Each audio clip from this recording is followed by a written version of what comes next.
is I got reported for inappropriately being involved in reversing someone's diabetes. Most people on the planet are eating by the food pyramid, and as a result of that, you're going to die by the food pyramid, and along the way, you're going to look like the food pyramid.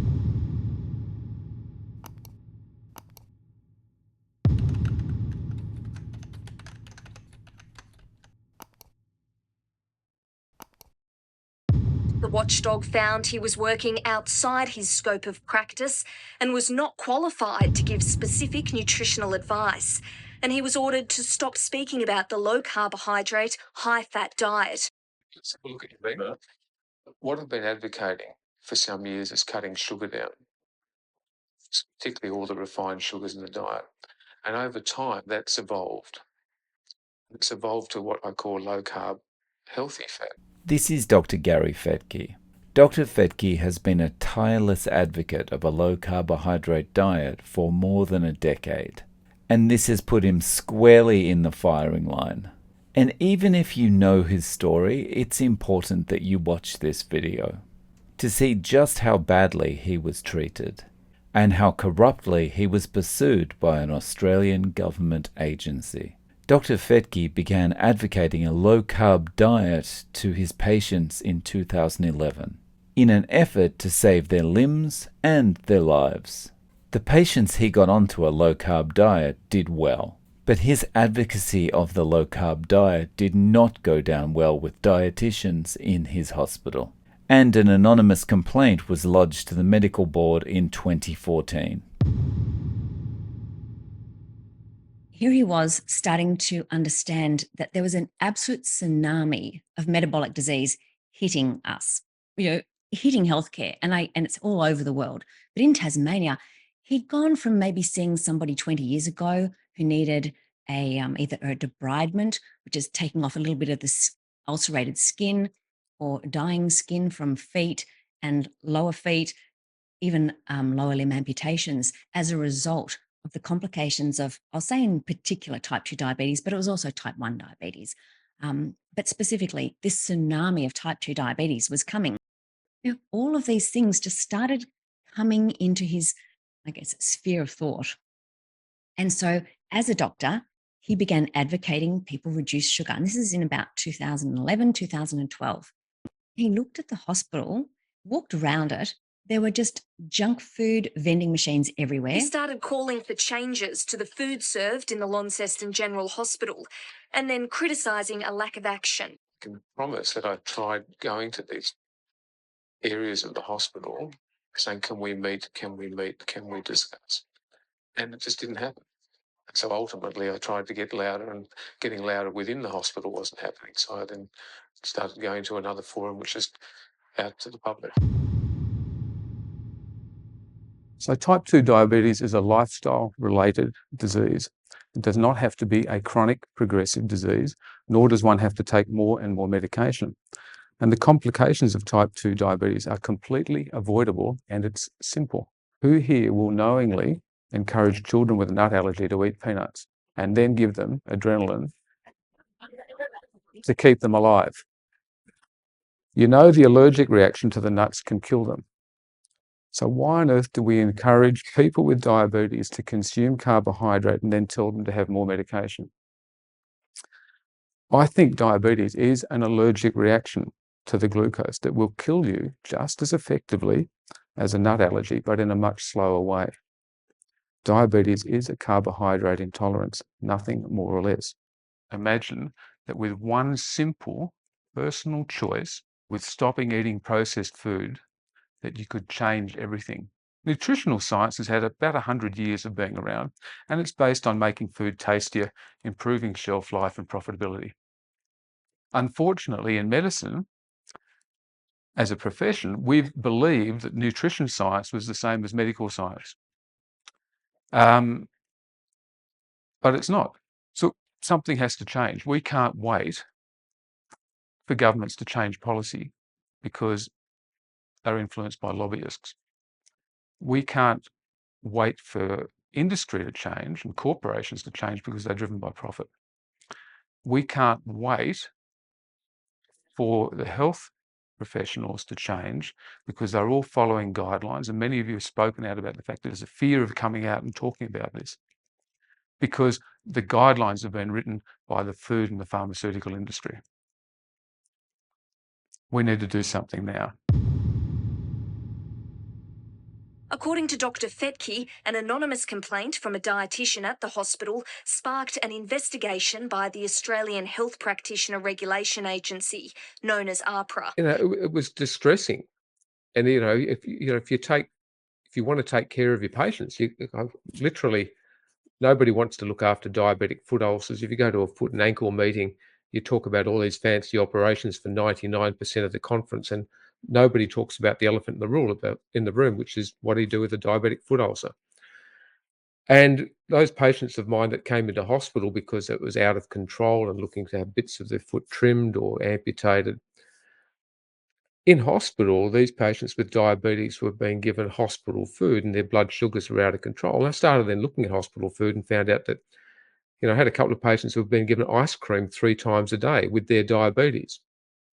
And not surprisingly, the blood sugars were out of control. And I started saying, hang on, would you stop giving them, stop giving them ice cream and then stop giving them sugar and carbs. And then I was told, well, they're the guidelines, you can't change them. I said, you've got to be kidding. So ultimately that, became a bit of a war zone. I ended up getting reported to the medical board on 3 occasions. One of which it's not a joke because it happened, is I got reported for inappropriately being involved in reversing someone's diabetes. But we did it on national TV. It was the Saving Australia diet, and there was my patient, it was Michael Mosley, had a patient from the Great Britain, and a dietitian. Well, Michael's patient and my patient reversed their diabetes in 8 to 12 weeks. The dietitian's one didn't, because she was following the dietary guidelines. And not trying to be smart ass about it, but we were just talking about, dropping back on the sugar and the carbs and getting control of the diabetes. He lost about 12 kilos, 25 pounds, and he came off 5 medications, all in a 12-week period. It's as simple as that. Anyway, I was under investigation. This went on for a few years. Ultimately, it was found that it was inappropriate for me to give nutritional advice. I want to let you in on a little secret. I believe that the dietary guidelines have become plant-based vegetarian rule books. They have to be. Why else would Gary be reported, investigated for 2.5 years, and subsequently given a lifelong, non-appellable ban to stop him talking to his patients and the wider community simply for talking about the health benefits of low-carbohydrate, healthy fat principles? A ruling that states even if LCHF becomes accepted best practice, you can never talk about it. Why was the low-fat, high-carbohydrate doctrine being so religiously defended? Maybe it's never been about the science at all. We know there are vested interests wanting to maintain the status quo. Both the food and pharmaceutical industries have helped shape the dietary and health guideline rule books for decades. They've been funding research and sponsoring continuing medical education and dietetic education. But there had to be more to it than just this. And I found the answers I was looking for buried in the pages of history. It's been a really fascinating journey trying to find out not only when, but how and why nutrition science got so unraveled. Interestingly, our plant-based dietary guidelines appear to have evolved from a temperance and religious ideology that promotes vegetarianism. So how did I manage to connect the temperance movement, vegetarianism, religious ideology to Gary's case? Well, let me explain.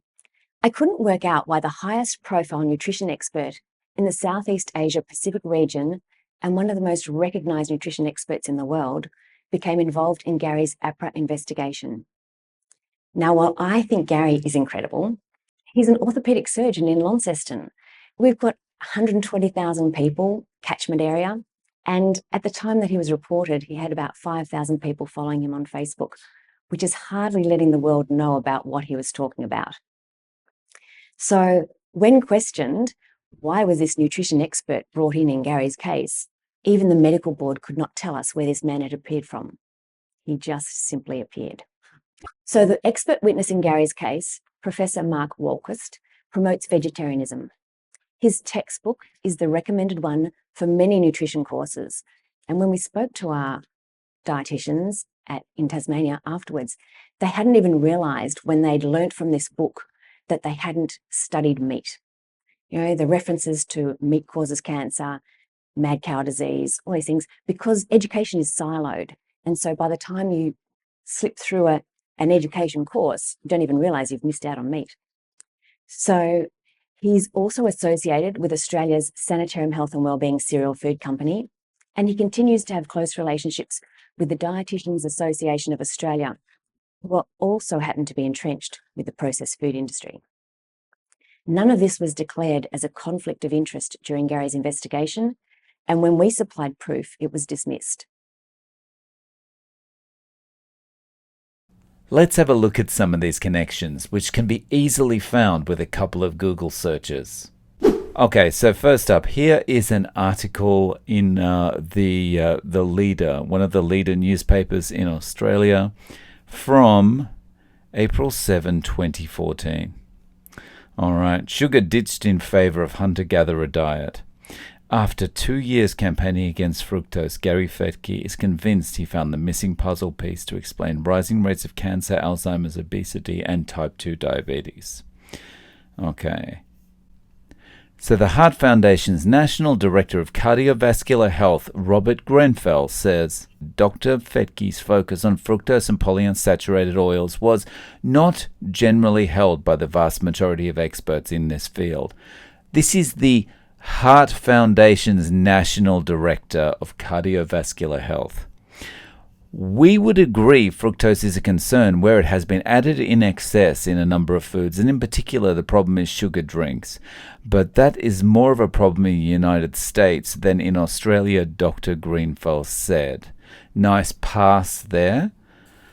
Polyunsaturated oils ideas have actually been refuted by numerous world studies, and again, who funded those studies?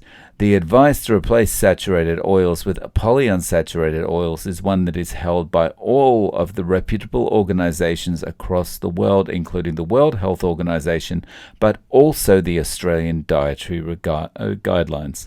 The problem with telling people that they should go back to saturated fat is it depends again what their basic health's like. Well, sorry, I mean, there's so much wrong with this, but the one thing that I really have to point out is reputable organizations. According to who? All right, and not according to who, not that who, but you know what I mean. Okay, so just bear in mind, right, this is from the Heart Foundation. What I just read to you was a quote from the Heart Foundation. Okay, and the Heart Foundation, this is their website here. They had lots of donate stuff filling the screen before, but I've closed that. Now let's just go down to the bottom. This is, if you're interested, I'll have the links in the description below. Let's go to corporate partnerships. Why don't we? Let's have a look what's in corporate partnerships. And then if we go down a little bit further, you got to look for these things, you see. We go down just a little bit further, and where was it? Partner with us to help fight for Australian hearts. Okay, you're collecting them, are you? All right, and our corporate partners, here we go. All right. Now, you'll notice a company that was recently mentioned in this video, Sanitarium. Now, what does Sanitarium do? Well, they make cereals, they make everything, but they do not make anything containing meat. Everything is plant-based. Cereals and fake milks and fake meats. And I think they've got one of the original fake meats that is basically like white stuff in a can made out of nuts. But Sanitarium. So, you know, what's the thing with Sanitarium? Well, you know, if we have a look at Sanitarium, we will find on their About Us page, under our story, there is a whole video talking about how Sanitarium came into existence. Now, I'm not going to play it for you in this video because I don't want them to have any excuse to copyright strike this video. However, I will leave the links to this in the description so you can watch it yourself. One of the interesting things you're going to find out about in this video is that Sanitarium was founded by none other than the Seventh-day Adventist Church. And the Seventh-day Adventist Church still owns them 100%, and as a result of that, Sanitarium pays no tax. But all of that, including lots of information about Ellen G. White that they're freely giving, is in this video. So I thought the crazy stuff is usually kept silent, but they're quite happy to share their crazy stuff. So please give that a watch. Again, I'll leave the links to that in the description. Now, why am I talking about all this in a roundabout way? So let's so these things are all linked, right? The Heart Foundation is linked to Sanitarium. Sanitarium is linked to the Seventh-day Adventist Church. Now let's go and have a look at a little article here. This is from an independent journalist website, Michael West Media. So headline, dietitians backslide, dump corporate sponsorships, invite ads instead. This is from 2019. All right, again, there'll be links to these in the description. All right, so they're calling it the Dietitians Association of Australia, or I guess they changed their name. It's now called Dietitians Australia. But so is the DAA back to its old tricks? After investigations here into food giants such as Nestle and Sanitarium financing the Dietitians Association of Australia, the peak dietitians body cancelled its sponsorships program. Marianne Damasi reports the DAA has again compromised its independence from Big Sugar by inviting advertisers. All right, so basically Nestle and Sanitarium, again, that company which pays no tax and is wholly owned by the Seventh-day Adventist Church, is financing the Diabetes Association in Australia. And even once they got found out and it was widely reported, they decided, okay, well, we're not going to do that. We'll just call for advertisers instead. The DAA's credibility was challenged after we revealed the organization was educating its dietitians with learning materials and resources that had been sponsored by food industry giants like Nestle, Kellogg's, and Sanitarium. Okay, and I'm sure you know that Kellogg's also has links back to the Seventh-day Adventist Church, going back to when it was founded. But the interesting thing is, Sanitarium, Nestle, Kellogg's, they aren't just giving them money to say, okay, dietitians, go away and do your thing and make people healthy. It's, no, we want to educate people about the best nutrition possible. So as plant-based companies, do you think that they will be educating them in a way that is likely to actually help the end user? Probably not. Anyway, again, I'm not going to go through all these. I'll leave these in the description for you to check out whenever you want to have a good laugh and a good read. Now that you've been exonerated, what are you going to do now? Well, I'm back to my practice full time. I've decided to take up golf again, so that because that's something I can't solve. And but look, there's what we've come to realise, and certainly what I've been doing the last few years, is a major mentoring role. It's been absolutely critical that Tim Noakes gets off, that I was exonerated, Anna Dahlqvist originally in Sweden. And there are three public scenarios where the concept of low-carb, healthy fat living has been challenged, where we've all been reported to our medical boards, and we've now been fully exonerated. that really has opened the door to say that in the Western world, that if you're challenged on this, you are going to be supported not only by precedent, but also by us.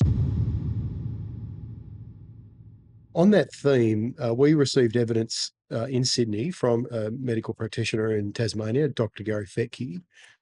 He gave the evidence to the committee in the morning of our hearing in Sydney. 3 hours later, he received an official caution from AHPRA after a 2.5-year investigation. Can you understand why Dr. Fetke, and I've got to say, for him to actually come to Sydney and appear in person was a very brave thing for him to do. Incredible amount of stress and pressure on him and his family. Can you understand why he felt bullied and intimidated receiving a caution 3 hours after giving evidence to this committee? Let me make the wider point. I think we recognise that the being subject to the notifications process for a practitioner can be an extraordinarily stressful thing, because there are pretty serious issues at stake ultimately in terms of their practice of their profession and their reputation and their reputation. And despite the fact that we are not punitive in our focus, we are protective in our focus. So our mandate is a public protection focus. We understand and appreciate that it may not feel like that for the practitioner involved in the process. And that's why we've done a lot of work to actually look at how, through improved communication, through improving our timeframes, and through the way we manage the notification, that we can alleviate the stress. But I think, I think it is a stressful event. I appreciate what you're saying. It makes sense, but it is platitudes. I asked you specifically about this incident. Can you explain to the committee how this occurred? Whether it was coincidence or whether it was deliberate, can you explain to the committee why 3 hours later he received a caution after a 2.5-year investigation?